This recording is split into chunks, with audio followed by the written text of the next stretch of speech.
High, বিকশিত সুপ্ত প্রতিভা এই মহান লক্ষ্যকে সামনে রেখে গড়ে ওঠা প্রতিভা অনলাইন স্কুলে আজকের এই ক্লাসে যে যেখান থেকে আমাকে শুনছেন সবাইকে সুস্বাগতম এবং সালাম। আসসালামু আলাইকুম ওয়া রাহমাতুল্লাহ। আমি ইমন স্যার আজকের 9-10-এর ফিজিক্স অর্থাৎ পদার্থবিজ্ঞানের প্রথম অধ্যায় নিয়ে আলোচনা করব। আর একটা কথা বলি যে আমার একটা কমিটমেন্ট আছে যে এসএসসির অর্থাৎ ফিজিক্স, কেমিস্ট্রি, বায়োলজি এবং পরবর্তীতে ম্যাথ বা অন্যান্য সাবজেক্টগুলো একদম ফুল কোর্স ভিডিও আপলোড করব। অর্থাৎ ফিজিক্সের যে 14টা অধ্যায় আছে, বায়োলজির যে 14টা অধ্যায় বা কেমিস্ট্রির যে 12টা অধ্যায় আছে, প্রত্যেকটা অধ্যায়ের ভিডিও ক্লাস আপলোড করব। তো আপনারা যারা আমার ক্লাসগুলো দেখেন তারা নিয়মিত ক্লাসগুলো দেখবেন ইনশাল্লাহ। আশা করি তোমরা সবাই যারা ছাত্রছাত্রী আসো বা অন্যরা সবাই উপকৃত হবেন এবং ক্লাস করার সময় অবশ্যই একটা খাতা নিয়ে বসবেন, তাহলে অনেক উপকার হয়। তোকে কথা না বাড়িয়ে শুরু করা যাক। তো আমরা ফার্স্টে এই চ্যাপ্টারের নামকরণের একটু সার্থকতায় আসি যে ফার্স্ট অধ্যায়, প্রথম অধ্যায় আছে ভৌত রাশি এবং পরিমাপ। ঠিক আছে, তো এই ভৌত রাশি ও পরিমাপ বলতে আমরা কি বুঝি সেটা একটু আমরা জানার। ভৌত রাশি এবং পরিমাপ, physical quantities and their measurement. তো এই যে আমরা এই ভৌত রাশি এবং পরিমাপ বলতে কি বুঝি আগে সেই বিষয়টা একটু ক্লিয়ার করি। তো ভৌত রাশি কি, আসলে আমাদের পদার্থ বিজ্ঞানে পরিমাপ একটা খুব গুরুত্বপূর্ণ বিষয়। ঠিক আছে, এবং আমাদের পদার্থবিজ্ঞানের সবচেয়ে মজার বিষয়টা যে বিভিন্ন ম্যাথমেটিক্যাল মেজারমেন্ট বা পরিমাপ জনিত বিষয়গুলো থাকবে, যেটা আমাদের জন্য খুবই মজাদায়ক হয়, ইন্টারেস্টিং হয়। তো ভৌত রাশি হচ্ছে এই পৃথিবীতে যা কিছু পরিমাপ করা যায় সব কিছুকেই রাশি বলা হয়। যেমন ধরেন এখন সময় কয়টা বাজে, ধরেন সাপোজ 9টা বাজে, এই একটা সময়। হ্যাঁ, আমার হাইট কত, হ্যাঁ এটা পরিমাপ করা, আমার ভর কত, ওজন কত, এগুলো পরিমাপ করা যাবে। হ্যাঁ, ধরতে হতে পারে যে এই মার্কারটার দৈর্ঘ্য কত, হ্যাঁ এটা পরিমাপ করা যায়, মার্কারটার ভর কত পরিমাপ করা যায়, এগুলো সবই হচ্ছে রাশি। ক্লিয়ার? তাহলে আমরা রাশি জিনিসটা বুঝলাম। এবং পরিমাপ হচ্ছে কোনো কিছু পরিমাণ নির্ণয় করাকে, মেজারমেন্ট যেটা হয় যে কোনো কিছুর পরিমাণ নির্ণয় করাকে। হ্যাঁ, যেমন এখন সময়ের পরিমাণ নির্ণয় করলাম বা এর ভর কত, হ্যাঁ কোনো একটা জিনিসের, সেটা একটা পরিমাণ নির্ণয়। তো এই ভৌত রাশি পরিমাপ আমাদের পদার্থবিজ্ঞানের যেটা ক্লাস 9-10-এর অর্থাৎ এসএসসি সিলেবাস ফার্স্ট অধ্যায়, এটাতে একদম বেসিক কিছু আলোচনা করা হয়েছে। আসলে অনেক কথা, তার মধ্যে এসএসসি সিলেবাস আলোকে যে কথা, সেই কথাগুলো ইনশাল্লাহ A to Z প্রকাশ করব। তো পরিমাপ তাহলে আমরা কি বুঝলাম? ভৌত রাশি পরিমাপ, যে এই ভৌত জগতে যা কিছু নির্ণয় করা যায়, পরিমাণ নির্ধারণ করা যায়, সেটাই হচ্ছে রাশি, এবং এই রাশির পরিমাণ নির্ণয় করাটাই হচ্ছে পরিমাপ। তো এখন এই চ্যাপ্টারে কি কি আলোচ্য বিষয় আছে, পুরো চ্যাপ্টারটা আমরা একটু জানার চেষ্টা করি।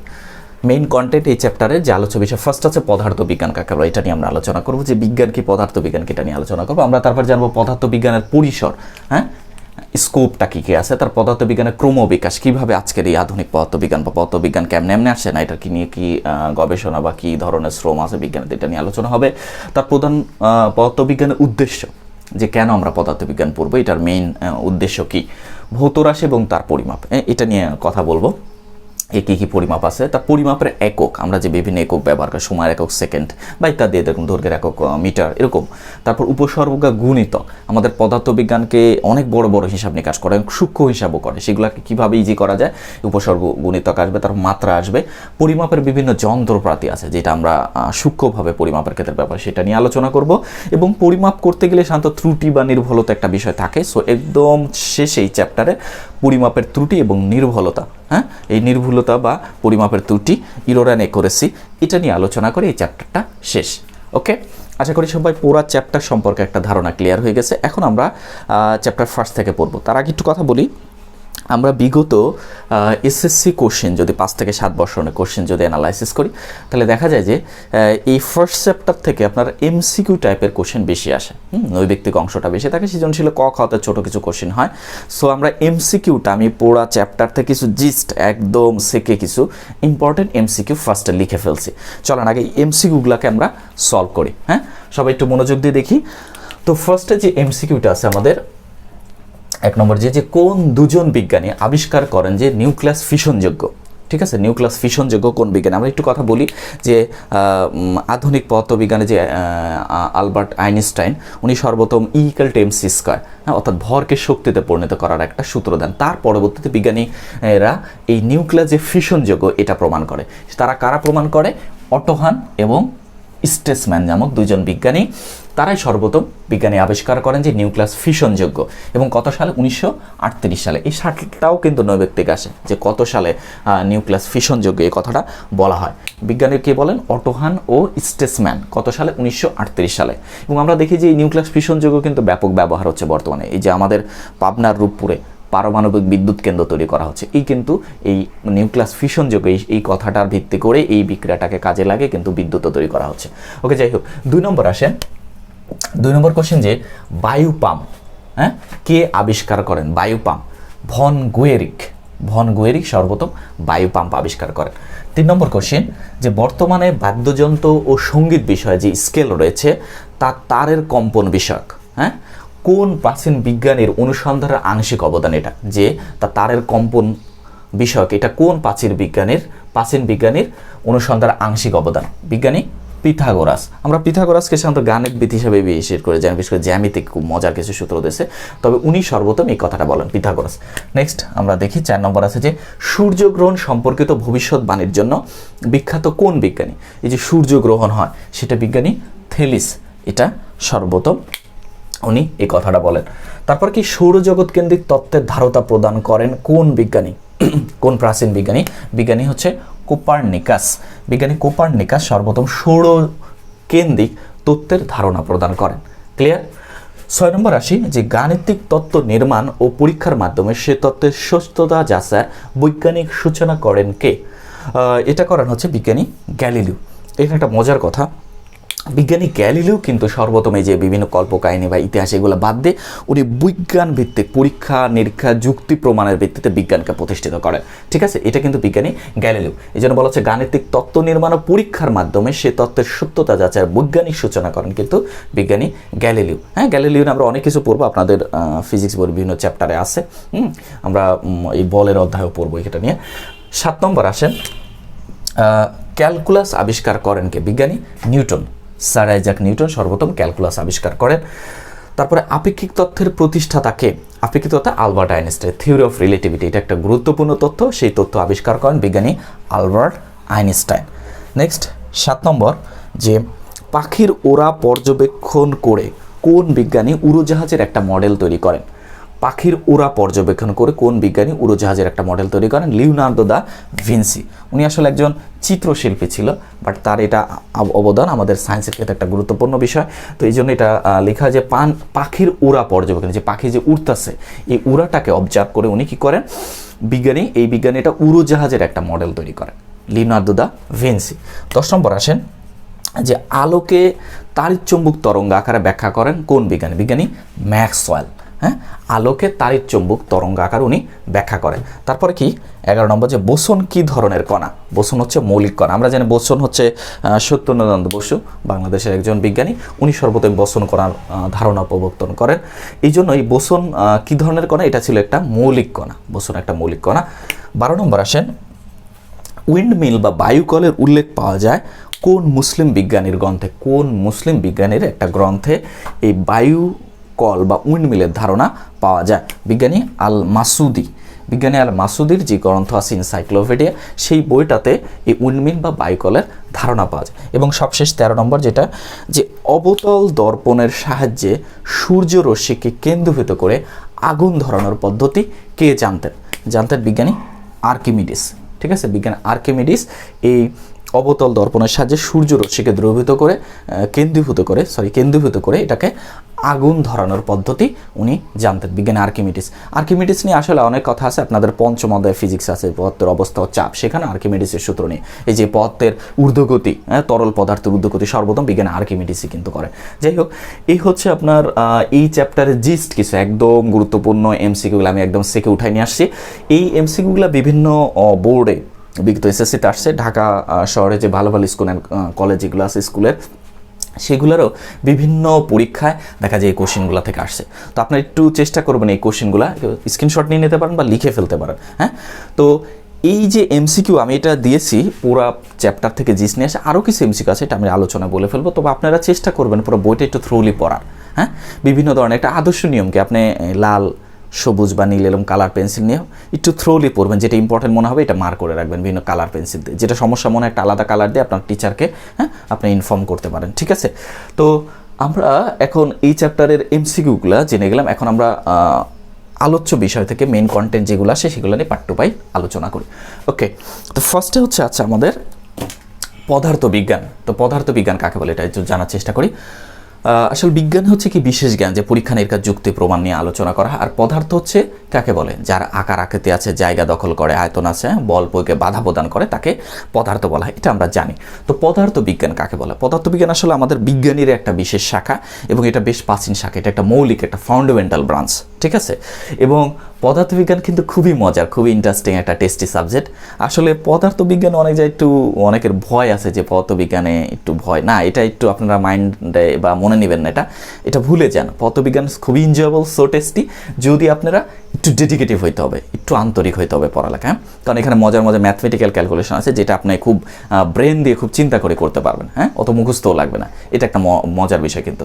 তো যাই হোক, তাহলে পদার্থবিজ্ঞান কাকে বলে? পদার্থবিজ্ঞান হচ্ছে বিজ্ঞানের যে বিশেষ শাখা, এটা আমি একটা বললাম প্রাচীন একটা শাখা এবং এটা মৌলিক একটা ফাউন্ডামেন্টাল ব্রাঞ্চ, যেখানে পদার্থ এবং শক্তি এবং এদের মধ্যে আন্তঃক্রিয়া ইন্টারাকশন বোঝানোর জন্য বিস্তারিত যে আলোচনা করা হয় সেটাই হচ্ছে পদার্থবিজ্ঞান। আমি আবার বলতেছি যে বিজ্ঞানের যে বিশেষ শাখায় পদার্থ এবং শক্তি এবং এদের মধ্যে যে আন্তঃক্রিয়া ইন্টারাকশন এবং এটা বোঝানোর জন্য যে বিস্তারিত আলোচনা করা হয় যে শাখায় বিজ্ঞানের, সেটাকে বলা হয় পদার্থবিজ্ঞান। ওকে এভরিবডি, নেক্সট আসেন পদার্থবিজ্ঞানের পরিসর। আসলে পদার্থবিজ্ঞানের পরিসর ব্যাপক। পদার্থবিজ্ঞানের পরিসর অনেক। যেমন ধরেন আমি যে এখন কথা বলতেছি, আপনার একটা ডিভাইসের মাধ্যমে এটা রেকর্ড হচ্ছে ভিডিওটা, এটা কিন্তু পদার্থবিজ্ঞান অবদান। লাইট চলতেছে, ফ্যান চলতেছে, এগুলো সবাই পদার্থবিজ্ঞান। এই যে অন্ধকার আসে আমাদের আলোর ঝলকানিতে দেখা যায় অন্ধকার দূরীভূত হচ্ছে, এই আলোটা কি? এটা পদার্থবিজ্ঞান। তো পদার্থবিজ্ঞান আসলে অবদান বা পরিসর আসলে অনেক ব্যাপক। তো পদার্থবিজ্ঞানের পরিসর আমরা পদার্থবিজ্ঞানকে প্রধানত এখন বর্তমানে যে ক্লাসিক্যাল পদার্থবিজ্ঞান এবং আধুনিক পদার্থবিজ্ঞান এরকম ভাগ করি। তা আধুনিক ক্লাসিক্যাল পদার্থবিজ্ঞানের মধ্যে যেমন আছে বলবিদ্যা আছে, তারপরে হচ্ছে শব্দবিজ্ঞান আছে, তাপগতি বিজ্ঞান আছে, তারপরে চৌম্বকবিদ্যা আছে, ইত্যাদি হচ্ছে আমাদের ক্লাসিক্যাল পদার্থবিজ্ঞান। আর আধুনিক পদার্থবিজ্ঞানের মধ্যে রয়েছে কোয়ান্টাম বলবিদ্যা আছে, তারপরে রয়েছে আপেক্ষিক তত্ত্বর ব্যবহার, থিওরি অফ রিলেটিভিটি, যেটা বিজ্ঞানী আলবার্ট আইনস্টাইনের উদ্ভাবন করে। তারপর নিউক্লিয়ার পদার্থবিজ্ঞান আছে, পার্টিকেল ফিজিক্স আছে, ইত্যাদি হচ্ছে আমাদের ক্লাসিক্যাল আধুনিক পদার্থবিজ্ঞানের বিভিন্ন অংশগুলো রয়েছে। অর্থাৎ আমাদের বিজ্ঞানের পরিসরে আধুনিক পদার্থবিজ্ঞান, ক্লাসিক্যাল পদার্থবিজ্ঞান, এরকম দুইটা শাখা রয়েছে। যাই হোক, নেক্সট হচ্ছে আসেন পদার্থবিজ্ঞানের ক্রমবিকাশ। আসলে পদার্থবিজ্ঞানের ক্রমবিকাশ এটা অল্প কথায় বলে শেষ করা যাবে না, শুধু বাংলা কথা, কারণ পদার্থবিজ্ঞান একদিনে আসেনি। আমি এখানে যেমন এমসিকিউ যেগুলো লিখছি অধিকাংশই সাধারণত পদার্থবিজ্ঞানের ক্রমবিকাশের এই জায়গাটা থেকে, যে দেখা যাচ্ছে গ্রিক বিজ্ঞানী, ভারতীয়, চীনা বিজ্ঞানী এবং বিভিন্ন মুসলিম মনীষী, মুসলিম বিজ্ঞানীরা ব্যাপক গবেষণা করছে সেই সময় থেকে। এবং অনেক বিজ্ঞানী কিন্তু পদার্থবিজ্ঞানের তথ্য দেওয়ার কারণে অনেকে পুড়িয়ে মেরে ফেলানো হয়েছে, অনেক বিভিন্ন নির্যাতন করা হয়েছে, কারাগারে বন্দী করা হয়েছে, কিন্তু দেখা গেছে পরবর্তীতে তাদের গবেষণাগুলো নিয়ে পরে বিজ্ঞান আসছে। তো যাই হোক, তো পদার্থবিজ্ঞানের ক্রমবিকাশ আধুনিক থেকে আদি পর্ব থেকে আজকে আধুনিক পদার্থবিজ্ঞানে ব্যাপক কথা রয়েছে এখানে। ঠিক আছে, তো বিভিন্ন বিজ্ঞান আপনাদের বই প্রায় 30-40টার উপরও বিজ্ঞানের নাম আছে, সেগুলো একটু আপনারা রিডিং নিয়ে নেবেন। সকল বিজ্ঞানীরই আজকে বিভিন্ন অবদানের ফলশ্রুতিতে আজকের এই আধুনিক যুগ, বিজ্ঞানের যুগ তথা পদার্থবিজ্ঞানের যুগ। ঠিক আছে, তো পদার্থবিজ্ঞানের উদ্দেশ্য কি এখন আমরা জানি। সেগুলো হচ্ছে কি, যে তিনটা পদার্থবিজ্ঞানের উদ্দেশ্যে, যে প্রাকৃতিক রহস্য উদ্ঘাটন করবে এবং এই প্রাকৃতিক নিয়মগুলো জানা এবং সেগুলোকে বাস্তবে প্রয়োগ করে আমাদের ব্যবহার উপযোগী করা। ঠিক আছে, তো প্রাকৃতিক রহস্য উদ্ঘাটন কি, যেমন ধরেন বিভিন্ন তথ্য, যেমন প্রথম চীনে এক ধরনের লোডস্টোন পাওয়া যায়, যেটা দেখা যায় এক ধরনের পাথর, যেটা হচ্ছে কি করে অন্য কোনো পদার্থ বা ধাতব পদার্থকে আকর্ষণ করতেছে, একটা পদার্থকে আকর্ষণ করতেছে। তো এই যে আকর্ষণ একটা চৌম্বকবিদ্যা সেখান থেকে আসে। এরকম বিভিন্ন রহস্য উদ্ঘাটন, সেগুলো নিয়ে প্রাকৃতিক নিয়ম জানা। যেমন আমরা জানি বস্তুগুলো আর আকর্ষণ করতেছে, বা আমরা একটা বস্তু ফেলে দিলে সেটা নিচে পড়ে যাচ্ছে, কেন পড়ে যাচ্ছে? বিজ্ঞানী নিউটনের যে মহাকর্ষের সূত্র আসছে, মধ্যাকর্ষণ সূত্র আছে, সেখান থেকে আমরা কিন্তু এই ব্যাখ্যাগুলো পাচ্ছি। তো প্রাকৃতিক নিয়মগুলো আমরা জানতে পারছি। তারপর কি করা হচ্ছে, এগুলোর হচ্ছে প্রাকৃতিক নিয়ম ব্যবহার করে প্রযুক্তির বিকাশ করা হচ্ছে। প্রযুক্তির বিকাশ কী হবে, যেমন ধরেন = mc², বিজ্ঞানী আইনস্টাইন এটা দিল, অর্থাৎ এই পথের ভরকে শক্তিতে রূপান্তর করা একটা সূত্র ধরে, সেটা দিয়ে আমরা প্রকৃতিতে এটার ব্যবহার করতেছি। প্রযুক্তির বিকাশ কিভাবে, যে এই প্রযুক্তিটাকে ব্যবহার করার উপযোগী যে সূত্র দিয়েছে বিজ্ঞানী আইনস্টাইন, সেটাতে আমরা নিউক্লিয়ার বিদ্যুৎ তৈরি করতেছে, পারমাণবিক বিদ্যুৎ, যেটা আমাদের বাংলাদেশেও এখন তৈরি করার বিদ্যুৎ প্ল্যান্ট তৈরি করতেছে। তো এইভাবে আমরা কি করতেছি, প্রাকৃতিক বিষয় নিয়ম ব্যবহার করে একে প্রযুক্তিগত বিকাশ ঘটানোর জন্য পদার্থবিজ্ঞান গুরুত্বপূর্ণ ভূমিকা পালন করতেছে। ওকে, এখন আসেন ভৌত রাশি ও তার পরিমাপ। এই ভৌত রাশি তার পরিমাপ, এটা নিয়ে কিছু কথা বলতে হবে। ওকে, তার আগে আমি একটু এটা মুছে ফেলি। তো আমরা ভৌত রাশি ও তার পরিমাপ এটা এখন জেনে ফেলি। আমি লিখে ফেলছি ভৌত রাশি। তো ভৌত রাশি কাকে বলে, রাশি কাকে বলে, আমি ফার্স্ট একটু বলছিলাম, আবার বলি যে এই বস্তু জগতে যা কিছু পরিমাপ করা যায় তাকে রাশি বলা হয়। ঠিক আছে, যা কিছু পরিমাপ করা যায় তাকে রাশি বলা হয়। যেমন দৈর্ঘ্য মাপা যায়, সময় মাপা যায়, ভর মাপা যায়, ওজন মাপা যায় ইত্যাদি। এই রাশিগুলো দুই ধরনের। আমি একটু দেখি যে ভৌত রাশি দুই, একটা হচ্ছে মৌলিক রাশি আর একটা হচ্ছে লব্ধ রাশি বা যৌগিক রাশিও বলা হয় এটাকে। তো মৌলিক রাশি কাকে বলে, এটা কিন্তু সৃজনশীল কত অনেক সময় আসে। মৌলিক রাশি কাকে বলে, যে সকল ভৌত রাশি স্বাধীন, অর্থাৎ যে সকল ভৌত রাশির মান অন্য রাশির উপর নির্ভর করে না তাদেরকে মৌলিক রাশি বলা হয়। আমি আবার বলতেছি, মৌলিক রাশি কাকে বলে, যে সকল রাশি স্বাধীন বা নিরপেক্ষ, অর্থাৎ যেগুলা রাশির মান অন্য রাশির উপর নির্ভর করে না বরং অন্যান্য রাশি এদের উপর নির্ভর করে, তাদেরকে মৌলিক রাশি বলা হয়। ক্লিয়ার? এই মৌলিক রাশি হচ্ছে 7টা। আর লব্ধ রাশি কাকে বলে, ঠিক উল্টা কথাটা বলবেন। লব্ধ বা যৌগিক রাশি যে সকল রাশি, যে সকল ভৌত রাশি স্বাধীন নয়, অর্থাৎ যে সকল রাশি অন্য রাশির উপর নির্ভর করে, তাদের মান প্রকাশের জন্য সেগুলাকে লব্ধ রাশি বলা হয়। আমি আবার বলতেছি, লব্ধ রাশি কি, যে সকল রাশি স্বাধীন নয়, অর্থাৎ যে সকল রাশির মান প্রকাশের জন্য এরা অন্য রাশির উপর, অর্থাৎ মৌলিক রাশির উপর নির্ভর করে, সেই সকল রাশিগুলোকে লব্ধ রাশি বলা হয়। ঠিক আছে, অর্থাৎ এই মৌলিক রাশিগুলো থেকে আসবে লব্ধ রাশি। আমি একটু দেখাই দেবো, একটু ওয়েট করি। তার আগে আমরা দেখি মৌলিক রাশিগুলো কী কী আছে। এই পর্যন্ত আবিষ্কৃত মৌলিক রাশি হচ্ছে আমাদের মৌলিক রাশি হচ্ছে 7টা। এটা একটু মনে রাখবো। এটা এমসিকিউ তো অনেক সময় আসে যে নিম্নের কোনটি মৌলিক রাশি, নিম্নের কোনটি লব্ধ রাশি, নিম্নের কোনটি মৌলিক রাশি নয়, এরকম আসে কিন্তু। ঠিক আছে, তো মৌলিক রাশি কী কী? 7টা। যেমন ফার্স্ট আছে দৈর্ঘ্য। দৈর্ঘ্যের এটা হচ্ছে প্রতীক আর এটা হচ্ছে একক। ঠিক আছে, আমরা কি কি প্রতীক দেওয়া যায় দৈর্ঘ্যকে? দৈর্ঘ্যের প্রতীক হচ্ছে এল, লেন্থ। এলতে লেন্থ বোঝায়, এই জন্য দৈর্ঘ্যের প্রতীককে এল দ্বারা প্রকাশ করে, ছোট হাতের এল। এর একক হচ্ছে, দৈর্ঘ্যের একক হচ্ছে মিটার, এম দ্বারা প্রকাশ করে। ক্লিয়ার? তারপর হচ্ছে ভর। ভরের ইংলিশ হচ্ছে ম্যাস, এম দ্বারা প্রকাশ করে, এই জন্য ভরের প্রতীক হচ্ছে স্মল এম। এর একক হচ্ছে কেজি, কিলোগ্রাম, কেজি, এটা দ্বারা প্রকাশ করা হয়। এই বিষয়গুলো কিন্তু অনেক ইম্পর্টেন্ট লাগবে আপনাদের পদার্থের বিভিন্ন ম্যাথ করতে গেলে, আমাদের ফিজিক্স এটা কিন্তু লাগবে।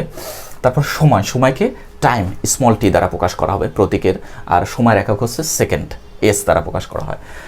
তারপর হচ্ছে তাপমাত্রা। তাপমাত্রার প্রতীক হচ্ছে থিটা বা ক্যাপিটাল টি দ্বারা প্রকাশ করা হয়, টেম্পারেচার। তো এর একক হচ্ছে কেলভিন, কেতে কেলভিন তাপমাত্রা একক। তড়িৎ প্রবাহ, তড়িৎ প্রবাহকে আই দ্বারা প্রকাশ করা হয়। এর একক হচ্ছে এ হচ্ছে অ্যাম্পিয়ার, তড়িৎ প্রবাহ একক হচ্ছে অ্যাম্পিয়ার। তারপর দীপন ক্ষমতা, দীপন ক্ষমতাকেও আই দ্বারা প্রকাশ করা হয়। এর একক হচ্ছে ক্যান্ডেলা, সিডিতে ক্যান্ডেলা প্রকাশ করে। ঠিক আছে, তারপর পদার্থের পরিমাণ, পদার্থের পরিমাণের একক প্রকাশ করা হয়, প্রতীক হচ্ছে এন, এন দ্বারা প্রকাশ করা হয় পদার্থের পরিমাপকে। এর একক হচ্ছে মোল বা কিলোমোল, মোল এককটা ব্যবহার করা। আশা করি বুঝতে পেরেছেন। আর লব্ধ রাশি কি, যেটা মৌলিক রাশি থেকে আসে। যেমন ধরেন আমি একটা কথা বলি, যেমন বেগ সমান কি, বেগ সমান হচ্ছে আপনার দূরত্ব বাই সময়, তাই তো? সময়। তাহলে বেগ নির্ণয় করতে আমাদের দূরত্ব লাগবে, আবার কি লাগবে, সময় লাগবে। ঠিক আছে না? তাহলে এই বেগটা একটা লব্ধ রাশি, কারণ এই দুইটার উপর নির্ভর করে বেগটা আসবে। আবার ধরেন বল, বল সমান কি, ভর গুণন ত্বরণ। আমরা সংক্ষেপে এরকম লিখি, physical force equal to M A, ভর ম্যাস ইন্টু অ্যাসেলারেশন। তাহলে দেখা যায় বলটাও একটা লব্ধ রাশি, কারণ এটা অন্যান্য মৌলিক রাশির উপর নির্ভর করে, ভরের উপর নির্ভর করবে। ত্বরণটা আবার আরও ভাগ করা যায় অবশ্য, ত্বরণ দূরত্ব বাই সময় স্কয়ার আসবে, ত্বরণের ক্ষেত্রে দূরত্ব বাই সময় স্কয়ার আসবে। অর্থাৎ এই যে বেগ, তারপরে বল, এগুলো সব কি, এগুলো হচ্ছে আমাদের লব্ধ রাশি, যেটা নির্ণয় করার জন্য মৌলিক রাশির উপর নির্ভর করতে হচ্ছে। ক্লিয়ার? আশা করি সবাই বুঝতে পেরেছেন। এবার আসেন আমরা পরিমাপের এককগুলো নিয়ে কথা বলবো। ওকে, এটা আমরা এখন পরিমাপের এককগুলো নিয়ে একটু কথা বলি। যে আমরা যে মৌলিক রাশি 7টা পেলাম, সেগুলোর একটু আমরা একক কীভাবে নির্ধারণ করা, একক সম্পর্কে তো জানলাম, এখন কীভাবে নির্ণয় করা। যেমন দৈর্ঘ্যের একক হচ্ছে মিটার।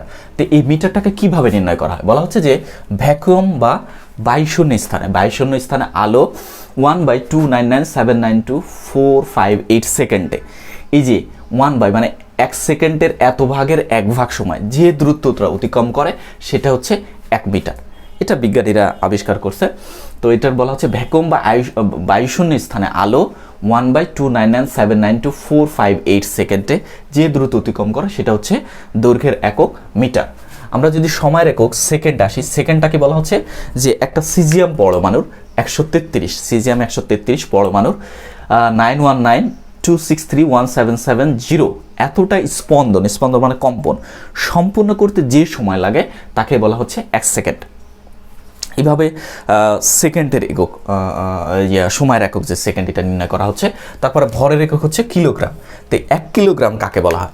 যে ফ্রান্সের একটা মিউজিয়াম আছে, ঠিক আছে, ফ্রান্সের এই মিউজিয়ামে রাখা যে international bureau of weights and measures, হ্যাঁ, international bureau of weights and measures, এখানে এই মিউজিয়ামে সংরক্ষিত একটা প্লাটিনাম ইরিডিয়াম সংকর ধাতু, একাধিক ধাতুর মিশ্রণ লাগে তাকে সংকর ধাতু বলা হয়। এই প্লাটিনাম ইরিডিয়াম সংকর ধাতুর তৈরি একটা সিলিন্ডার যার ব্যাস হচ্ছে 3.9 সেন্টিমিটার, উচ্চতাও, হ্যাঁ, এমন একটা সিলিন্ডার যার ব্যাসও যা তার আবার কি উচ্চতাও তাই, 3.9 সেন্টিমিটারের ব্যাস এবং উচ্চতাও তাই, ঠিক আছে, ব্যাসও তাই, উচ্চতা 3.9 সেন্টিমিটার। এই 3.9 সেন্টিমিটার ব্যাস এবং উচ্চতার বিশিষ্ট একটা সিলিন্ডার রাখা আছে ফ্রান্সের এই মিউজিয়ামে, সেইটার ভরকে 1 কিলোগ্রাম হিসাবে ধরা হয়। হ্যাঁ, ওকে। তারপর হচ্ছে তাপমাত্রা একক হচ্ছে কেলভিন। কেলভিন কি বলা হচ্ছে? যে পানির ত্রৈধবিন্দু কাকে বলে? ত্রৈধ মানে 3, যে তাপমাত্রায় পানি, তারপরে বরফ মানে কঠিন এবং জলীয় বাষ্প একই সম অবস্থানে থাকে সেটাকে ত্রৈধবিন্দু বলা হয়। অর্থাৎ পত্রের 3টা অবস্থা, কঠিন, তরল, বায়ু সহ অবস্থানে যা থাকে যে তাপমাত্রা সেটা হচ্ছে ত্রৈধবিন্দুর তাপমাত্রা। এই পানির ত্রৈধবিন্দুর তাপমাত্রা 1/273.16 ভাগকে, হ্যাঁ, এই ত্রৈধবিন্দুর তাপমাত্রার 273.16 ভাগের 1 ভাগকে বলা হয় 1 ক্যালভিন। এটা হচ্ছে তাপমাত্রা পরিমাপের একক ক্যালভিন। এইভাবে আমরা দীপন্তব্যতা, ক্যান্ডেলা, পথের পরিমাপের একক মোল, হ্যাঁ, তারপরে তড়িৎ প্রবাহ অ্যাম্পিয়ার, এইভাবে আমরা কিছু একক নির্ণয় করেছি বা বৈজ্ঞানিকভাবে নির্ণয় করা হয়। আপনারা একটু এই জিনিসগুলো একটু দেখে নেবেন, জাস্ট রিডিং দিয়ে রাখবেন এটা। হ্যাঁ, নেক্সট আমরা এখন আসি পরিমাপের একক গেলে এখন আমরা উপসর্গ বা গুণিতক নিয়ে কথা বলবো। আসেন আমরা উপসর্গ এবং গুণিতক নিয়ে এখন আলোচনা করি। আমরা এখন উপসর্গ বা গুণিতক নিয়ে কথা বলি। আমি অলরেডি কিছু উপসর্গ বা গুণিতক লিখে ফেলছি। দেখেন যে আমরা ওই উপসর্গ গুণিতকগুলো কেন ব্যবহার করি? আমাদের পদার্থবিজ্ঞানে অনেক বড় বড় হিসাব, অনেক সূক্ষ্ম হিসাব করা হয়। সেই হিসাবগুলো সহজ করার জন্য আমরা 10-এর গুণিতক ব্যবহার করি, ঠিক আছে, 10-এর গুণিতক, 10-এর পাওয়ার নিয়ে কাজ করি আমরা। যেমন ধরেন একটা পৃথিবীর ব্যাসার্ধ, যেমন পৃথিবীর ব্যাসার্ধ বললো যে 60 লক্ষ, তাহলে 60 লক্ষ দেখার জন্য একটা 6, তারপর হচ্ছে 1 2 3 4 5 6 10 শতক হাজার অযুত লক্ষ। তাহলে এই যে এত বড় একটা 6 লেখার পরে 6টা শূন্য দেওয়া লাগবে। তো এটা কিন্তু অনেক কঠিন কাজ, যদি এইভাবে হিসাব করতে যায় অবস্থা খারাপ হয়ে যাবে। তো পদার্থবিজ্ঞান কি করতেছে? আমরা এত না লিখে 6 × 10⁶, ধরেন পৃথিবীর ব্যাসার্ধ হচ্ছে এত মিটার, ঠিক আছে, তাহলে আমরা সহজে 6 × 10⁶ লিখে দিতে পারি। এই যে দশকের সূচক ইউজ করতে পারি। হ্যাঁ, এটা হচ্ছে পদার্থবিজ্ঞানের সূচক বা গুণিতক, উপসর্গ বা গুণিতক ব্যবহারের জন্য এটা করা হচ্ছে, যাতে পদার্থবিজ্ঞান হিসাবগুলো আমরা সহজে করতে পারি। তারপর ধরেন আরেকটা আমি একটু বলি, যে ধরেন আমাদের প্রোটনের চার্জ কত? প্রোটনের চার্জ হচ্ছে +1.6 × 10⁻⁹ কুলম, আমরা জানি। এখন এটাকে যদি আমরা এইভাবে না লিখে যদি নর্মাল লিখতে হয়, তাহলে 1.6 ডিভাইডেড বাই কি বলবো, একটা 1 19টা শূন্য দিতে হতো। তো এটা কিন্তু অনেক কঠিন একটা কাজ। হ্যাঁ, তা আমরা সহজেই সূচক ব্যবহার করে, এই গুণিতকগুলো ব্যবহার করে আমরা সহজেই 10-এর সূচক ব্যবহার করে প্রকাশ করতে পারি যে প্রোটনের চার্জ হচ্ছে +1.6 × 10⁻⁻, অর্থাৎ 1.6কে 10⁻19 দ্বারা ভাগ করলে যে মানটা আসে, আমরা এই এত লিখে না যায় সংক্ষেপে লিখতে পারি। এই জন্য আমাদের এই গুণিতকগুলো আসছে, ঠিক আছে, উপসর্গগুলো আসছে। তো এখন এই গুণিতক বা উপসর্গ বোঝানোর জন্য যে বিষয়গুলো আমরা ব্যবহার করি সচরাচর, যে দেখেন এখানে ডেকা, হেক্টো, কিলো, মেগা, গিগা, টেরা, পেটা এবং এক্সা, আমরা এই জিনিসগুলো ব্যবহার করি। যে আমরা যেমন বলি না যে বিভিন্ন ছবির সাইজ যে কত মেগাবাইট, বা আমরা আমাদের পিসিগুলো যে কম্পিউটার ল্যাপটপের যে কত টেরাবাইট মেমোরি, হ্যাঁ, বা কত মেগাবাইট, হ্যাঁ, আমরা নেটের স্পিড কত এমবিপিএস। তো এই যে এই জিনিসগুলো কোথায় থেকে আসলো, হ্যাঁ, সেইগুলোকে আমরা সহজে আমরা এই সকল গুণিতকের মাধ্যমে, উপসর্গের মাধ্যমে প্রকাশ করতে পারি। যেমন ডেকা বলতে ডি এ দ্বারা প্রকাশ করে, 10⁻1 বোঝায়, 10-এর সূচক 1। হেক্টো বলতে এইচ দ্বারা প্রকাশ করা হবে, 10-এর পাওয়ার হচ্ছে 2 হেক্টো। কিলো হচ্ছে 10⁻3, হ্যাঁ, 1000 মিটার 1 কিলোমিটার 10⁻³ আমরা 1000 নালে 10⁻³ লিখি। মেগা বলতে 10⁻6 বোঝাবে। গিগা দেখেন মেগা, গিগা, টেরা, পেটা, হেক্সা এগুলো সব বড় হাতের আর বাকিগুলো ছোট হাতের লেখা হয়। মেগা বলতে 10⁻6, গিগা বলতে 10⁻9, টেরা বলতে 10⁻12, পেটা বলতে 10⁻15, এক্সা বলতে 10⁻18। হ্যাঁ, আমরা বলি যেমন গিগাবাইট, টেরাবাইট, হ্যাঁ, পিটাবাইট, এরকম কিন্তু আমরাও বর্তমানে ব্যবহার করি বিভিন্ন ক্ষেত্রে। যে কোনো একটা ইলেকট্রিক ডিভাইস কিনতে যে কনফিগারেশন কত মেমোরি ক্যারি করে, এটা কিন্তু আমরা এইভাবে ব্যবহার করি সহজে। আর ঠিক এটার উল্টাটা অর্থাৎ ক্ষুদ্রতম, এটা হচ্ছে বৃহত্তম একক, বৃহত্তম মানগুলা প্রকাশ করতে। আর ক্ষুদ্রতম মানগুলা অর্থাৎ এর ঠিক উল্টাটা, হ্যাঁ, একদম নিচ থেকে ক্ষুদ্রতম মান প্রকাশ করতে কী কীভাবে, যেমন ডিসি, ডিসিকে ডি দ্বারা প্রকাশ করে 10⁻⁻1। হ্যাঁ, 10⁻⁻1 মানে সূচক কি 1/10, ঠিক আছে। সূচক -1 মানে 1 যে পাওয়ার থাকে 10⁻⁻ হয়ে যাবে। তাহলে 10 এর পাওয়ার তো 1 এখানে, তাহলে 1কে 10 দিয়ে ভাগ করলে হচ্ছে 0.1। আমরা সংক্ষেপে 10⁻⁻1 দিয়ে লিখি। এভাবে সেন্টিকে সি দ্বারা প্রকাশ করে, সেন্টি 10⁻², মিলিটাকে 10⁻3, হ্যাঁ, 1000 মিলিমিটার 1 মিটার, হ্যাঁ, তো 10⁻³ মিলি থেকে মিটারে কনভার্ট করতে গেলে আমরা 10⁻³ ইউজ করি। মাইক্রো বোঝাতে 10⁻6, ন্যানো বোঝাতে তার চেয়ে অতি ক্ষুদ্র 10⁻9, পিকো বোঝাতে আরও ক্ষুদ্র 10⁻12, ফেমটো বোঝাতে আরও ক্ষুদ্র 10⁻15, ইটো বোঝাতে আরও ক্ষুদ্র এ দ্বারা প্রকাশ হয় 10⁻18। অর্থাৎ এইগুলা হচ্ছে এই গুণিতকগুলা বৃহত্তম মানগুলা প্রকাশ করার জন্য, আর এই গুণিতকগুলা ক্ষুদ্রতম মানগুলা প্রকাশ করার জন্য আমরা ব্যবহার করে থাকি। ওকে, আমাদের পদার্থবিজ্ঞানে এই উপসর্গ বা গুণিতকগুলা ব্যবহার করার মাধ্যমে বা সূচকগুলা ব্যবহার করার মাধ্যমে বড় বড় হিসাব, সূক্ষ্ম হিসাবগুলা অতি সহজে উপস্থাপন করার উপযোগী করে তুলেছে। ঠিক আছে, এখন আসলে আমরা মাত্রা নিয়ে কথা বলি। আর কাকে বলে এটা একটা সংজ্ঞা জানি, আমি মুখে বলতেছি, এটা কিন্তু পরীক্ষা আসে যে মাত্রা কি, সৃজনশীল কথা আসে। মাত্রা কি, যে কোনো ভৌত রাশিতে উপস্থিত মৌলিক রাশিগুলোর সূচককে ওই রাশির মাত্রা বলা হয়। আমি আবার বলতেছি, কোনো ভৌত রাশিতে উপস্থিত মৌলিক রাশিগুলোর সূচককে রাশিটির মাত্রা বলা হয়, এবং যে সমীকরণের সাহায্যে মাত্রাকে প্রকাশ করা হয় তাকে বলা হবে মাত্রার সমীকরণ। এটা কিন্তু সৃজনশীল কথা আসে যে মাত্রার সমীকরণ কি, যে সমীকরণের সাহায্যে মাত্রাকে প্রকাশ করা হয় তাকে বলা হয় মাত্রার সমীকরণ। এটা সাধারণত আমরা থার্ড ব্র্যাকেট দিয়ে প্রকাশ করি। যেমন ধরেন আমরা একটু লিখি যদি, যে বেগ সমান কি, বেগ সমান দূরত্ব বাই s/t, দূরত্ব বাই সময়। হ্যাঁ, বেগ, তো বেগ হচ্ছে এটা একটা ভৌত রাশি, একটা লব্ধ রাশি। দূরত্ব হচ্ছে ডিস্টেন্স, হ্যাঁ, এটাকে আমরা এমনি স্মল এল দ্বারা প্রকাশ করি, কিন্তু এর মাত্রা হচ্ছে, মাত্রাগুলো সবসময় ক্যাপিটাল লেটার দ্বারা প্রকাশ করা হবে। তো দূরত্বের মাত্রা হচ্ছে দূরত্ব, ডিস্টেন্স দূরত্ব বোঝায়, তার মানে দৈর্ঘ্য বোঝায় দূরত্ব ক্যাপিটাল এল। আর সময় হচ্ছে টাইম, স্মল টি দ্বারা আমরা প্রকাশ করি, কিন্তু সময়ের মাত্রা আমরা সবসময় ক্যাপিটাল লেটারে, যে সময়ের মাত্রা হচ্ছে ক্যাপিটাল টি। সো এটাকে যদি আমি এই টিটাকে যদি উপরে নিয়ে যাই, টির পাওয়ার 1 আছে, উপরে চলে গেলে -1 হয়ে যাবে, অর্থাৎ এল t⁻⁻1 বা টি ইনভার্স 1। হ্যাঁ, তো এটাকে আমরা থার্ড ব্র্যাকেট দিয়ে প্রকাশ করব। এটা হচ্ছে বেগের মাত্রা। ক্লিয়ার? তো বেগের একক ধরেন দূরত্ব, আমি যদি আবার এককটা একটু বলি, যে দূরত্বের একক ধরেন মিটার আর সময়ের একক সেকেন্ড, তো বেগের একক হতে পারে মিটার পার সেকেন্ড, ms⁻⁻1 বা ms ইনভার্স। আবার এই এককটা আমরা যদি মিটারে না কিলোমিটারে যদি নিই, কিলোমিটার, সেকেন্ড না নিয়ে যদি ঘন্টা নিই, তাহলে কিলোমিটার পার আওয়ার। হ্যাঁ, তাহলে দেখা যাচ্ছে একক কিন্তু বিভিন্ন, যেমন আমরা এসআই একক আমরা বেশি ব্যবহার করি। এসআই হচ্ছে সিস্টেম ইন্টারন্যাশনাল, আন্তর্জাতিকভাবে স্বীকৃত এককগুলো হচ্ছে এসআইটাই বেশি, সিজিএস আছে, পিএস আছে, এরকম একক আছে, তবে এসআই এককটা আমরা বেশি ব্যবহার করি। তো এই যে মাত্রাগুলা, কোনো একটা ভৌত রাশির মাত্রা কখনো চেঞ্জ হবে না, কিন্তু এককগুলো বিভিন্ন ক্ষেত্রে চেঞ্জ হতে পারে। যেমন বেগের একক মিটার পার সেকেন্ড হতে পারে, কিলোমিটার পার আওয়ারও হতে পারে, বাট মাত্রা অলওয়েজ LT⁻⁻1। ক্লিয়ার? একইভাবে আমরা যদি ত্বরণের মাত্রা আসি, ত্বরণ, বেগ বৃদ্ধির হারকে ত্বরণ বলে আমরা জানি, যে বেগ বাই সময়। ঠিক আছে, তো বেগ সমান আবার কি লেখা যায়, বেগ সমান আবার লেখা যায় দূরত্ব বাই সময়। তাহলে মানে আমরা লিখতে পারি দূরত্ব বাই সময় স্কয়ার, এটা ত্বরণ সমান লিখতে পারি অ্যাসেলারেশন। ঠিক আছে, তো দূরত্বের মাত্রা কি, আমরা জানি দূরত্বের মাত্রা হচ্ছে ক্যাপিটাল এল, হ্যাঁ, আর সময়ের মাত্রা হচ্ছে ক্যাপিটাল টি, টি স্কয়ার। সো এটার মাত্রা দাঁড়াবে এল, টি উপরে চলে গেলে টু দি পাওয়ার -2, এটাকে থার্ড ব্র্যাকেট দিয়ে দাও।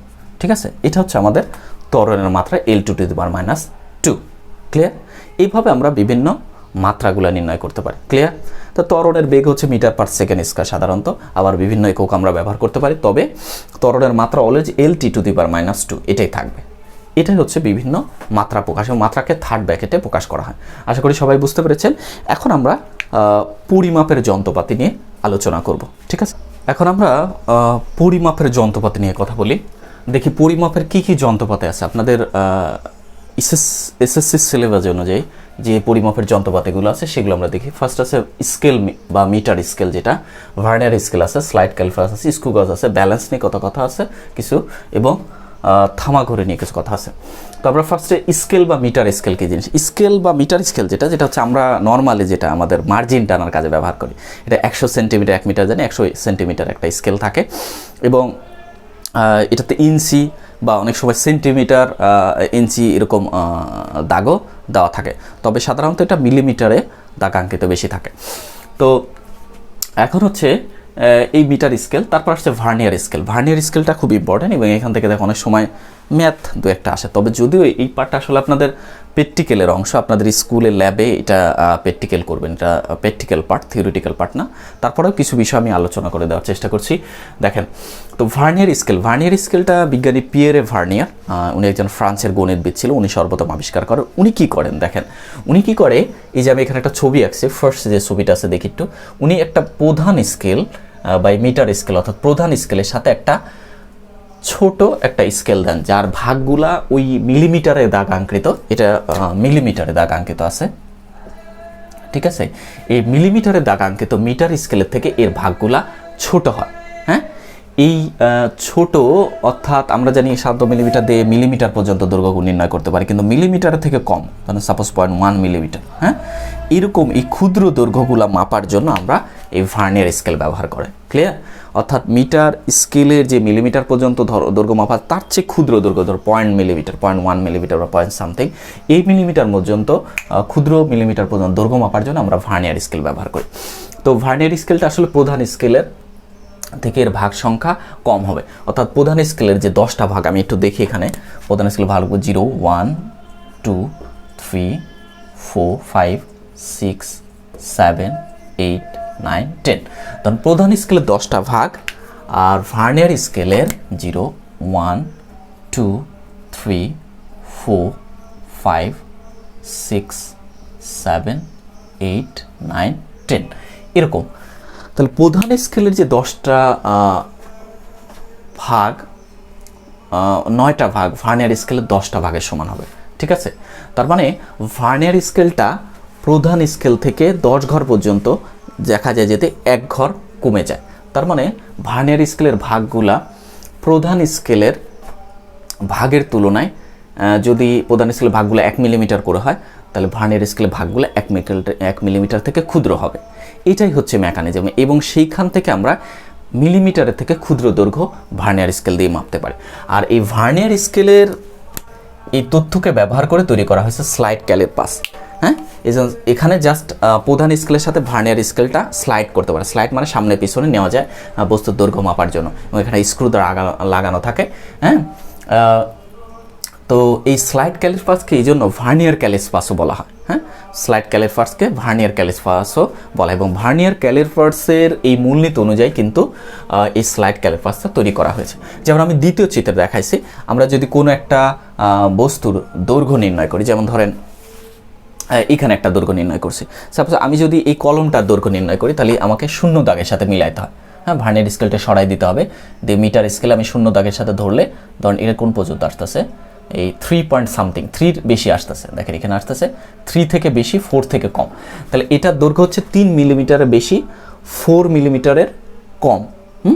তো এই যে এই 3 মিলিমিটারের বেশি, 4 মিলিমিটার, 4 মিলিমিটার কম, এই কতটুকু 3 পয়েন্ট কত, এই দৈর্ঘ্যটা আমরা কিন্তু এই ভার্নিয়ার ক্যালিপার্স বা স্লাইড ক্যালিপার্স বা ভার্নিয়ার স্কেলের মাধ্যমে নির্ণয় করতে পারি। এটা আমি দেখি, যেমন আমি এখানে একটা দৈর্ঘ্য নির্ণয় করতেছে একটা বস্তুর, এখানে আমি ছবিতে দেখিয়েছি। দ্বিতীয় চিত্রটা আমরা সবাই একটু দেখি মনোযোগ দিয়ে, যে আমরা যে বস্তুটা দৈর্ঘ্য মাপবো, এটা প্রধান স্কেলে 0 দাগের সাথে মিশায় ভার্নিয়ার স্কেলটা ওই অনুযায়ী সরাই দিছি।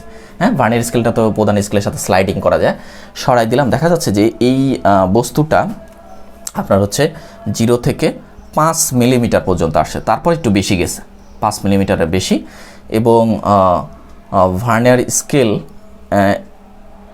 এই পর্যন্ত আমরা সরাই নিয়ে আসছি 5 মিলিমিটার একটু বেশি। হ্যাঁ, তো এখন এই বস্তুটার দৈর্ঘ্য আমরা কিভাবে নির্ণয় করতে পারি?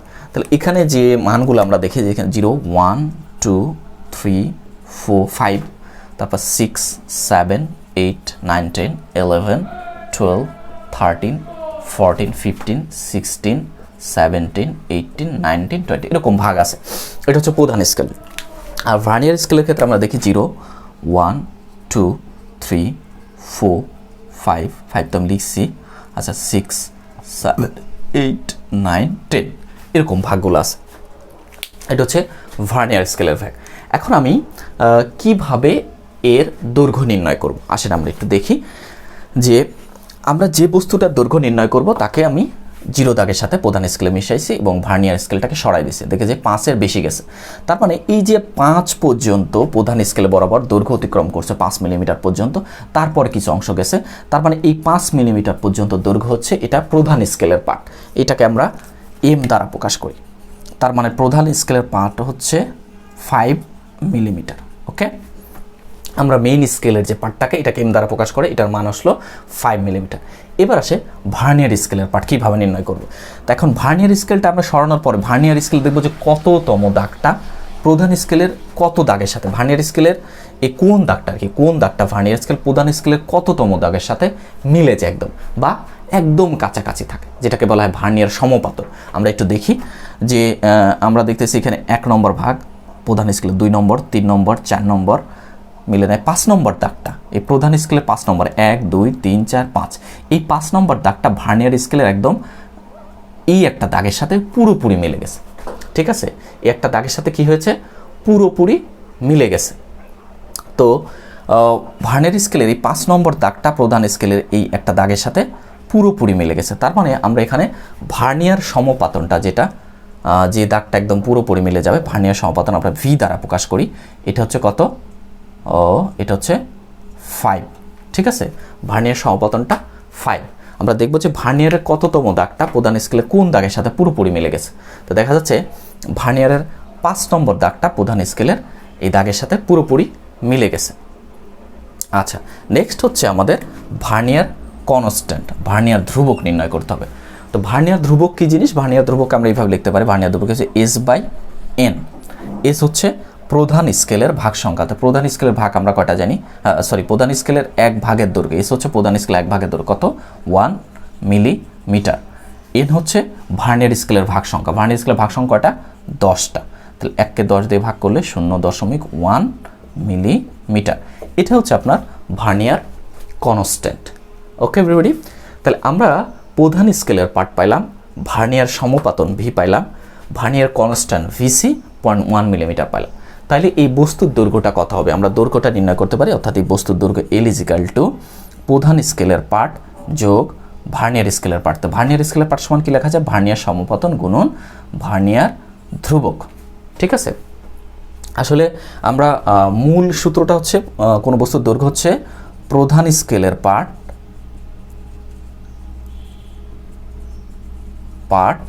যোগ ভার্নিয়ার স্কেলের পার্ট।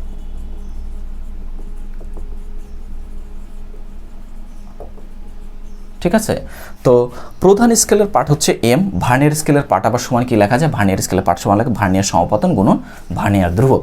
ভার্নিয়ার সমপাতন যে ভার্নিয়ার স্কেলের যে দাগটা প্রধান স্কেলের কোন একটা দাগের সাথে পুরোপুরি মিলে যাবে সেটা হচ্ছে ভার্নিয়ার সমপাতন। তাহলে দেখি আমরা প্রধান স্কেলের পার্টটা কত আসলো, 5 প্লাস ভার্নিয়ার সমপাতন হচ্ছে 5 ছিল, 5 গুণন ভার্নিয়ার কনস্ট্যান্ট কত, 0.1। ঠিক আছে, তাইলে এক্ষেত্রে আমাদের মানটা কত আসবে, 5 প্লাস 5কে 0.1 দিয়ে গুণ করলে 0.5 ইজিক্যালটা আমরা লিখে পারি 5.5 মিলিমিটার। এটাই হচ্ছে এই বস্তুটার আমরা দৈর্ঘ্য নির্ণয় করে ফেলতে পারলাম। ক্লিয়ার? এটাকে আমরা আবার যদি সেন্টিমিটারে কনভার্ট করি, আমরা যে 10 মিলিমিটারে 1 সেন্টিমিটার, 10 মিলিমিটার সমান 1 সেন্টিমিটার। ঠিক আছে, আমরা 10 মিলিমিটার যদি 10 দিয়ে ভাগ করলে এটার মান আসবে কত, এটার মান আসবে 0.55 সেন্টিমিটার। হ্যাঁ, এভাবে আমরা মিলিমিটার থেকে সেন্টিমিটারে মান নির্ণয় করতে পারি। ওকে এভরিবডি, তাহলে এইভাবে হচ্ছে আমরা একটা স্লাইড ক্যালিপাস বা ভার্নিয়ার ক্যালিপাসের মাধ্যমে কোনো একটা বস্তুর দৈর্ঘ্য নির্ণয় করতে পারি। আশা করি আপনারা পারবেন। এবার আসেন স্ক্রু গজ নিয়ে কথা বলে কিছু। আসলে স্ক্রু গজটা এটা আপনার এখন ডিজিটাল স্ক্রু গজ আছে, আমরা সহজেই স্ক্রু গজ, ডিজিটাল যে স্ক্রু গজ আছে সহজে আমরা পরিমাণ নির্ণয় করতে পারি, যে কোনো বস্তুর দৈর্ঘ্য নির্ণয় করতে পারি। তো এটা সম্পর্কে আমি একটা সূত্র লিখে দিই, এটা আপনাদের প্র্যাকটিক্যালি স্কুলের ল্যাবে প্র্যাকটিক্যালে করবেন। তারপরে স্ক্রু গজের ক্ষেত্রে যে সূত্রটা ইউজ করা হয় আমি একটু লিখে দিই।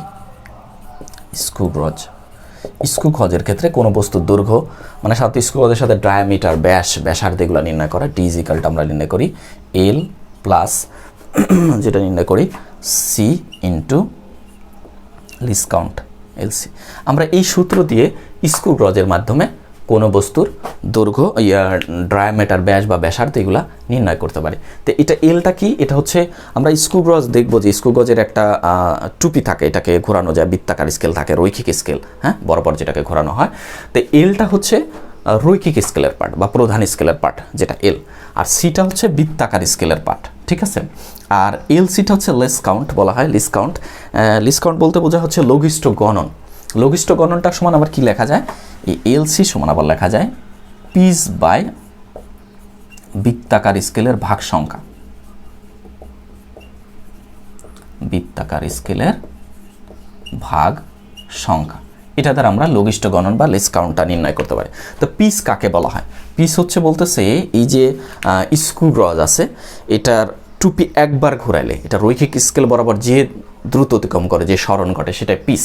আর বৃত্তাকার স্কেলের ভাগ সংখ্যা হয় 100, হ্যাঁ, সাধারণত।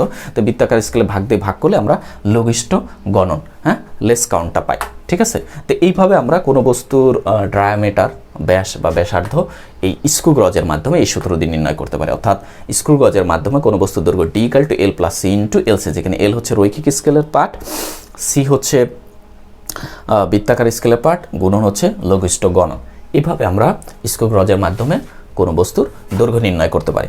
ওকে, এটা আপনাদের স্কুলে প্র্যাকটিক্যাল ল্যাবে এটা আরও বিস্তারিত শিখবেন, এটা প্র্যাকটিক্যাল পার্ট। এখন আসেন আরেকটা আছে ব্যালেন্স বা ভর মাপার মেশিন। আমরা যে বাজারে এখন বর্তমানে ব্যবহার করা হয়, কোনো বাটখারা দেওয়া হয় না, সাধারণত একটা জিনিস তুলে একটা সেন্সর আছে, সেন্সর থেকে এখানে ওজন নির্ণয় করে ওজন থেকে পরবর্তীতে এই ব্যালেন্সের মাধ্যমে ভর নির্ণয় করা অতি সহজেই, হ্যাঁ, মান চলে আসে।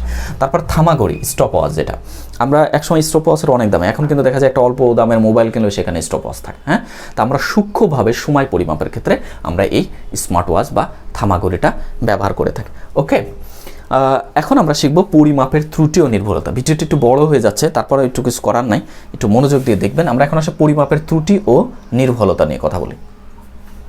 পরিমাপের ত্রুটি ও নির্ভুলতা এটা নিয়ে একটু কথা বলি। আসলে পরিমাপের ত্রুটি ও নির্ভুলতা এটা গুরুত্বপূর্ণ একটা বিষয় আমাদের পদার্থে, কারণ ফিজিক্সে অনেক ম্যাথমেটিক্যাল ক্যালকুলেশন আমাদের করতে হবে। সেক্ষেত্রে পরিমাপটা যেমন গুরুত্বপূর্ণ, পরিমাপটা নির্ভুল হওয়াটাও অতি গুরুত্বপূর্ণ। কারণ যদি পরিমাপ নির্ভুল না হয় তাহলে আমরা সেখান থেকে যে মানটা নির্ণয় করবো এক্সপেরিমেন্ট করার পরে যে ফলাফলটা, সেই ফলাফলটা ত্রুটি হতে পারে, ভুল হয়ে যেতে পারে। তাহলে সঠিক ফলাফল পাওয়ার জন্য অবশ্যই আমাদের পরিমাপটা ঠিক মতো করতে হবে। ক্লিয়ার?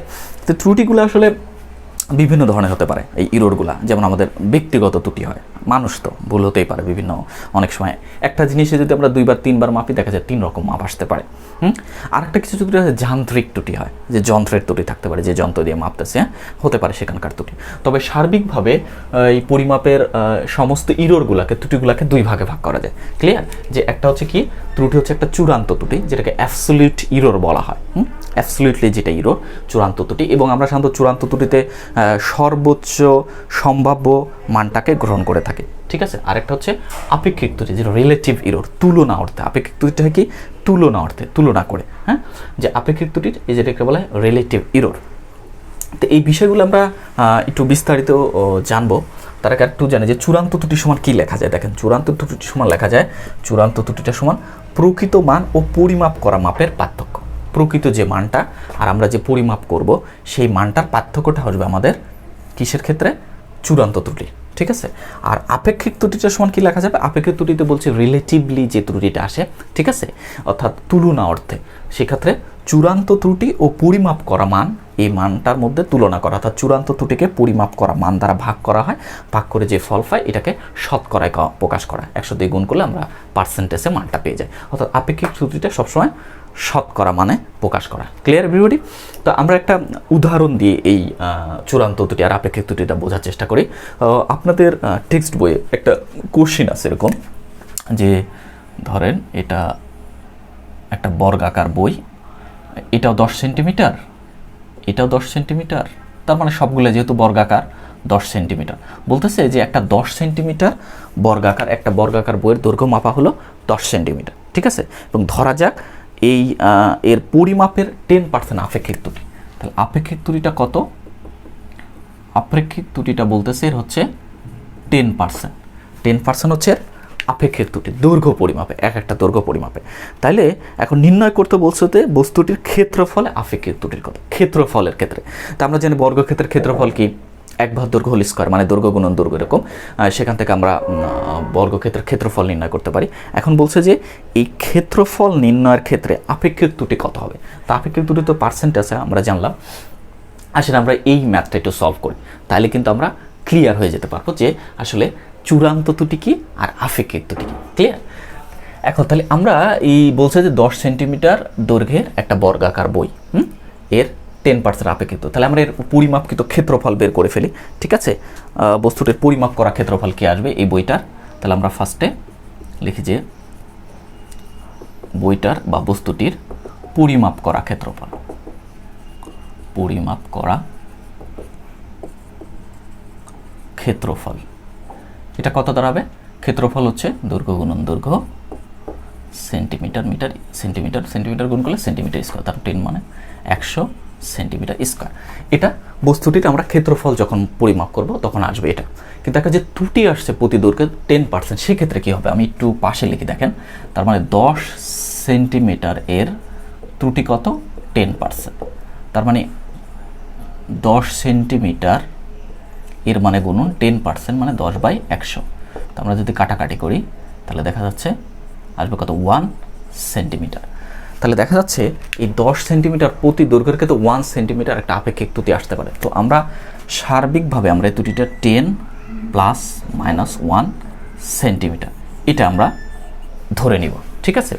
এইভাবে আমরা চূড়ান্ত ত্রুটি নির্ণয়ের ক্ষেত্রে ধরে নিতে পারি, কারণ এটা যদি আমরা বেশি মানও আসতে পারে, কমও মানও আসতে পারে। তা প্লাস ধরলে যেমন 10 + 1 11 সেন্টিমিটার চলে আসবে, 10 - 1 9 সেন্টিমিটার চলে আসবে, এরকম মানগুলো চলে আসতে পারে। এই যে 1 সেন্টিমিটার এখানটা ভেরিয়েশন হতে পারে, এই জন্য প্লাস মাইনাস দিইনি। তাহলে আমরা এখন বস্তুটির পরিমাপ করা ক্ষেত্রফল পেয়েছি, এটা হচ্ছে আপনার এই যে হচ্ছে পরিমাপ করা মাপ পেলাম। এখন আসেন এই যে বিভিন্ন ক্ষেত্রে যে ক্ষেত্র দৈর্ঘ্য কম ধরলে কি পরিমাণ ক্ষেত্রফল আসতে পারে, হ্যাঁ, আর দৈর্ঘ্য বেশি ধরলে প্রকৃতপক্ষে কি পরিমাণ ক্ষেত্রফল আসতে পারে। তো আমরা যদি কম দৈর্ঘ্য নিই তাহলে প্রথম ক্ষেত্রের ক্ষেত্রফল এরিয়া 1, প্রথম ক্ষেত্রের ক্ষেত্রফল যদি কম দৈর্ঘ্য নিয়ে নিই, ঠিক আছে? সবচেয়ে কম দৈর্ঘ্যের ক্ষেত্রে ক্ষেত্রফল কী হতে পারে? তাহলে 10 থেকে 9, তাহলে 9 × 9 সেন্টিমিটার স্কোয়ার, তার মানে 9 × 81 সেন্টিমিটার স্কোয়ার। আর যদি বেশি দৈর্ঘ্যটা নিয়ে নিই তাহলে দ্বিতীয় ক্ষেত্রফল কীভাবে হতে পারে? দ্বিতীয় ক্ষেত্রে যে 10 আর 11 11 × 11 ইজিক্যালটা এত সেন্টিমিটার স্কোয়ার, তার মানে 11 121 সেন্টিমিটার স্কোয়ার।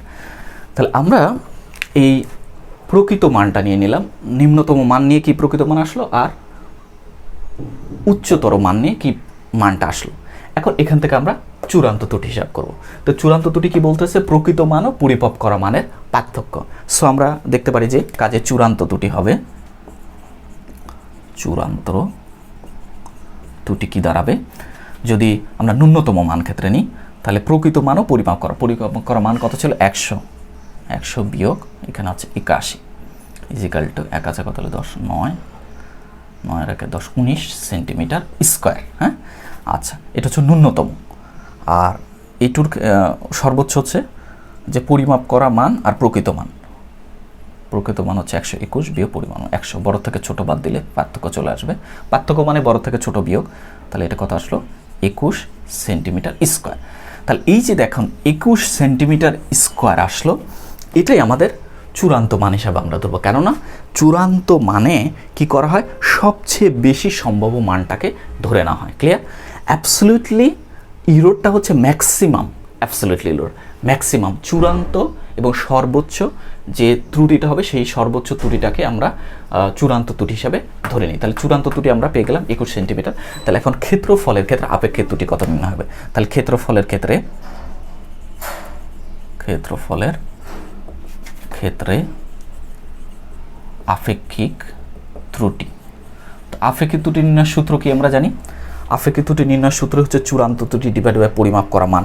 চূড়ান্ত ত্রুটি কত আসছে?